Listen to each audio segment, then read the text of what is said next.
And we begin today's program with China-U.S. cultural ties. The first round of bilateral social and cultural dialogue has drawn much attention. It is one of the 4 high-level dialogue mechanisms established by President Xi Jinping and President Trump's Mar-a-Lago meeting in April.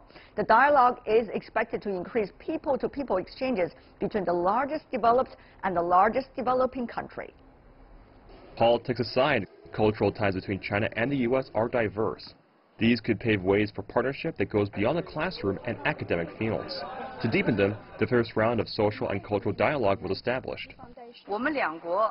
Never before have our 2 countries shared such extensive and common interests and shouldered such important common responsibilities. The China-U.S. high-level cultural exchanges mechanism has achieved fruitful results over the past 7 years. Some 5 million mutual visits occur annually, with 14,000 visits every day. Communication between young people are especially active. International exchange students have increased, and a growing number of U.S. students are choosing to study in China, sharing their passion for Chinese culture. Experts highlighted the role education plays in fostering peaceful relations. It is a true collaboration between China and the United States and many other parts of the world to help build greater understanding and deeper ties between the next generations of leaders around the world. To be or not to be. Meanwhile, cultural exchanges are also active in a variety of areas.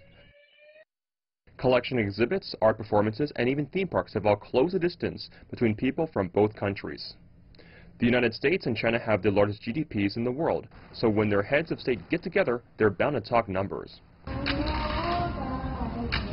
But lasting connections between nations must be rooted in something more than figures.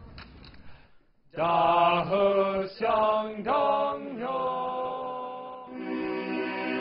is in the realm of cultural exchange that hearts and minds can be won. Seems a lot of fun going on there. So what is the significance of U.S. Secretary of State Rex Tillerson's second visit to China? And before that, the people-to-people exchanges. Let's turn to our panelists. Gao Zhikai, current affairs commentator, and in Washington, D.C., we have Robert Daly, who's the director of the Kissinger Institute on China and the United States at the Wilson Center. I want to welcome both of you gentlemen. Thank you. Mr. Daly, you are not unfamiliar with people-to-people exchanges. You are even once starred in a Chinese TV drama back in the 1990s. That's right. I've been working on cultural and educational exchanges between the U.S. and China for about 30 years now. 30 years, think about that. A lot of things have changed, Mr. Gao. You yourself was once the translator for Mr. Deng Xiaoping, the China's paramount leader, and certainly learning English, doing cultural exchanges with the United States is one of the biggest things then. Absolutely. I think I can call myself a product of the cultural exchanges between China and the United States. One of my professors in college was actually a Professor Carling from City University of New York. Yeah. That's the reason why I speak English with a little bit of an American accent, actually. Well, it's great to trace back the history. Every one of us has one of those stories. But that also indicated there has been some foundation there, Mr. Daly, already over the past decades after China and the United States established diplomatic relations. But the thing is, in the new era, will people-to-people exchanges help us to solve the real problems? Mr. Daly. Well, you've asked the key question. All of the kinds of exchanges we've had between United States and Chinese individuals, institutions, localities, universities, have been, I think, overwhelmingly positive. They've helped with mutual understanding and joint problem solving. But at the same time, the strategic competition between the United States and China, strategic distrust are on the rise for very real reasons, not because we misunderstand each other, but because of deep structural issues that point us toward a somewhat more adversarial relationship. And the problem I wonder about a lot, and I'll be very interested to hear your views as well, Professor Gao. We have all this positive exchange activity, but it doesn't seem to change our geostrategic distrust of each other. So what's the connection between the two? This remains a really frustrating question. Okay, I think there's a deputy host of our today's program, Mr. Daly, already asked his question. So Mr. Gao, would you like to also answer that crucial question, which is, will trust people to people help us to create better trust between these two countries and two governments? That's the question. I would say that people-to-people exchanges between China and the United States are necessary but not sufficient to achieve the goal of good relations between the two countries, because there are other factors which are equally, if not more important. For example, military exchanges, government-to-government exchanges, trade and economic relations, etc. So people-to-people is just one of the multifaceted relations between China and the United States. People-to-people exchanges can contribute to definitely better understanding between the two countries and higher level of trust. Okay, here comes another question, Mr. Daly. Better understanding, does it mean better and bigger trust toward one another? Sometimes you do have that kind of interactions, but sometimes the more you get to know the other party to a certain degree, you probably have further distrust toward that party and in conversations with the other party. What do you say? I think that it can cut either way. I think that one of the reasons that Chinese, despite the fact that they're not anti-American, they're very well informed about the United States, one of the reasons they're suspicious about United States motivations is because they understand how deeply grounded in history and culture American sense of exceptionalism is. And on the other side, one of the reasons that Americans are as distrustful as they are of China is because we read Chinese history and culture and understand China's own sense of destiny to be the Middle Kingdom, to have a sort of a Tianxia system. So this is a case of distrust coming, I think, not from misunderstanding, but understanding. Still, having more information about the other country, I think, speaks against the ability of propagandists in both countries to demonize the other. And that's one of the biggest advantages of having more information, is it helps to humanize, and it speaks against the demonization that can lead to conflict. But you know what? Usually the good messages doesn't get across through the public domains because they're not eye-catching enough. And yet, negative messages carry a long way and fast and spread around like a wildfire. So, Mr. Gao, this is the reality of the world we have to face right now. And the two countries, as you both said, do not have that ultimate trust toward one another. This is the reality. What can we do now, Mr. Gao? Can we be specific? I think one fundamental question between China and the United States is whether the United States will come to terms with the fact that China eventually will be larger and more important than the United States, economically speaking, and in many other ways. And I think the United States is in the middle of that process, and hopefully by the end of the day, eventually the United States will feel comfortable with the China, which is larger as an economy, which is more developed in many ways, and which still can live in peace and harmony with the United States. But the thing is, Mr. Daly, can we, by learning China's history, can we try to talk to one another, even from university days, be able to help the Americans understand China is a rising country and its aspiration is to be better than what it is today?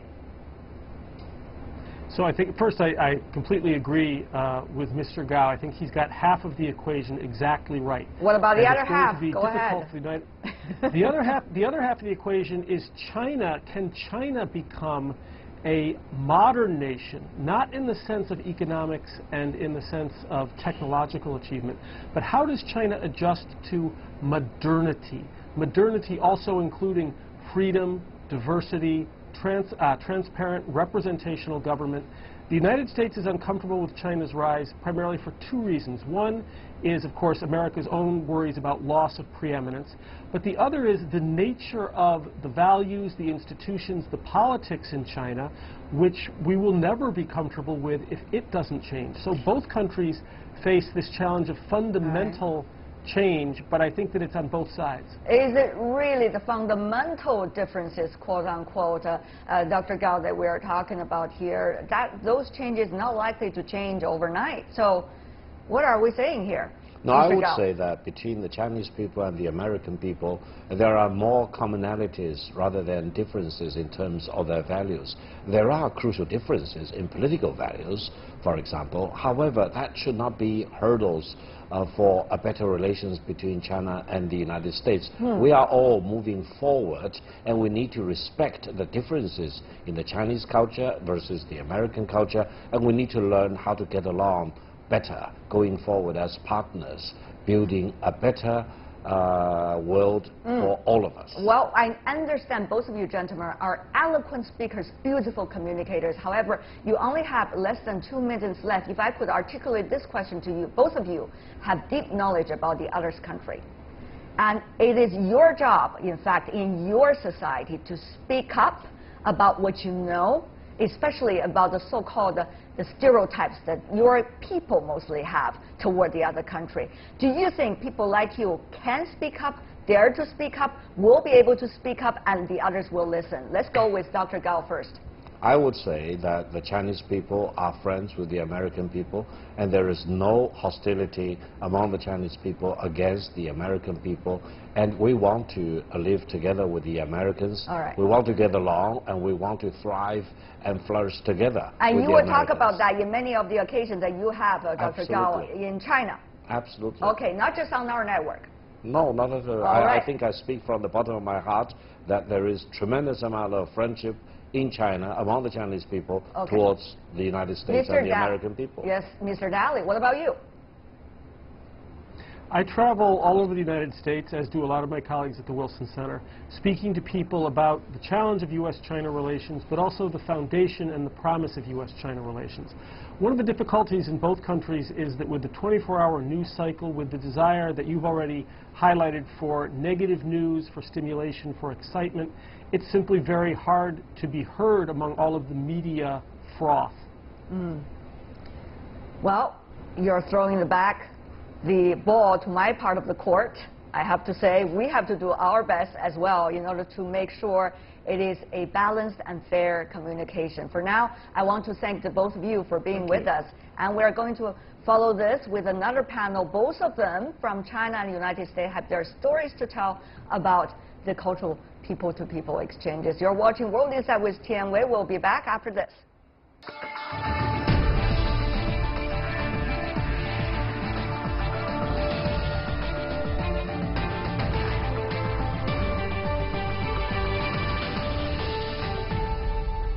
You're watching World Insight with Tian Wei. We're going to continue our discussion about the people-to-people and cultural exchanges between China and the U.S. How will it work for the common good? Turn to our panelists once again. Joined in Beijing by Professor Teng Jimeng from the American Studies Center at the Beijing Foreign Studies University. Also in Beijing, David Moser, who is from the Yanqing Academy at Peking University. That's one of the newly established academies trying to promote cultural exchanges between China and the rest of the world. I want to welcome both of you. Earlier you heard the conversation between Mr. Daly and also Dr. Gao. I'm sure many of the points they articulated also come from the bottom of your heart. But let's talk about your story first. We want to show our audience there are real stories going on, real exchanges going on. What do you do, David? Well, I go way back to the dinosaur age, to the 1980s. And that was an exciting period because that was the beginning of this process that we're You were talking in about. China as a student. Yes, I was at Beida as a student. And back then, the main thing was China really wanted to learn from the West. So it was kind of a one-sided deal. It was that the students wanted to go overseas, they wanted to get experience, learn English. Now, of course, it's a very different situation. Nowadays, we are trying to bring American students here and to learn from China and to experience China here so that they're better able to be China hands or to deal with this relationship on the ground. After studying in China, you began to work in China, and later you become one of those director of CET, which is one of those academic programs operated by the United States, bringing students to China on a half-year basis almost, and they got to explore all over China and together to live with their Chinese roommate and go to Chinese university, live in the same dorm, listen to the same class. It's amazing what is happening over there. I'm going to let you to tell those stories. And now you're with Yanqing, of course, bringing international students to the Chinese campus to talk about Chinese culture and its cultural exchanges. More to come. And what about you, Professor Teng? Well, I'm not that very kind of late, the dinosaur age, but I actually went to the David pretty much presented what you just said. Right, but we are almost the same age, in fact. But I went to the United States back in the 1990s also. I mean, starting from 1999 to 2000 as a Fulbright scholar based at NYU. Yeah. And I benefited so much, both academically and also personally. I mean, that was a really kind of immersion experience for me because I began to know the society, not just from this very kind of a five-star hotel back in New York stuff, but it's a very kind of a day-to-day, everyday, people-to-people relationship. I have to rent my house in Bensonhurst in Brooklyn, and so in a sense it's a very, very interesting and kind of in-depth experience in the States. And of course later in the years, just a year ago, you went to California as a visiting scholar, tried to study the film industry over there and try to do cultural comparison between China and the United States. Well, I was basically placed at NYU, the film department, teach a school of art, but then I also travel a lot to LA because I used to join the film crew of Farewell My Concubine and later on see the young generations of filmmakers I mean, who travel to Sundance Film Festival, China-US Film Festival in LA, and so lots of exchange out there, I mean, on the level of film, culture, and in general. And are you saying you are one of those few between China and the United States, or actually there's a huge group of you guys over there being the bridge, learning from each other, and benefiter of the cultural and people-to-people exchanges? Professor Teng, very briefly. I do. I mean, in fact, David invited me over to CGTN teach a Chinese course. That's right. I mean, in this case, beginning from a scholar, learning from the U.S., now I teach American students film, Chinese film. David? Yeah. Yes, indeed. Teng Jimeng is an example of this kind of scholarly exchange. I'm talking about you now. Oh, sorry. Okay. You were talking about me. Yeah. Right. Yeah. What would you like to know? A lot, because the stand-up comedian David. This is too much. So many decades condensed into one discussion. You later also become a musician in China. That's right. You have a jazz band. That's right. Incorporating both Chinese and American musicians. That's right. If you want to talk about soft power and you want to talk about cross-cultural exchanges, music, the arts is an ideal place because nothing brings people more together like music. Universal language, right? A universal language. And this was the kind of thing that now both of those worlds are very combined. It's very gratifying to see lots of Chinese musicians going overseas, learning the skills, and then coming back to China. So here is the thing that both of you talk about. Earlier, it was about China opening itself up to the world and say, wow, this is the world. That was the time when you came to China. That was the time when you just went to the United States for the very first time. But now, things have changed. China is this wow factor for the rest of the world, for the United States too. So there is curiosity, there's also fear. So what about this stage? Probably the nature of people-to-people exchanges, the subject of it, and also the content and the depth of it has to also adjust in order to make sure this specific stage is going to be sufficient through people-to-people and cultural exchanges. David? Yeah, I think it's very, very important that these cultural exchanges happen now among young people that we're dealing with. And it's not just skin deep. It's not just skin deep. It is if someone comes here and not only experiences the culture but learns the language, that experiences what it's like to be in this environment, they will be the future leaders or the people who are the future entrepreneurs who can actually create meaningful cooperation with these two cultures. Just now you had the discussion with Victor Gao and Robert Daly. They were talking about why has this cooperation culturally not translated into government-to-government cooperation or improved relations. Believe me, it will. Yeah, it will. Because we're talking right now a generation that in the next 20 years will be the leaders of China or will be among the elites in both cultures, and they will have a much better understanding of each other from having shaken hands, slept in the same room with them, and eaten the same food and so on and so forth. So I think you just wait and see. This will all have a big payoff in the next 2 years. It's not skin deep anymore, according to David, but will it blossom? The question is, Professor Teng. Well, I think I'm sure that it's going to be blossomed. Take for example this 100,000 strong program initiated by President Obama's administration. I mean, so far as I know, there are 68,000 people, students, coming over to China to study. I mean, for example, in my class, and they're learning how to make films, I mean, mini films. And now what they film hutong, they film dinner tables out there in a Chinese family, and talking to the heads of the family about what is the real role of the father and the mother, and also, I mean, women, public health, and all these issues in general. So, with these kind of understanding, when they come into the leadership, will things change? That is your argument. That's my argument, yeah. I share the same argument. Yeah. I think that future leaders will. But, however, I have to add something, a little note here.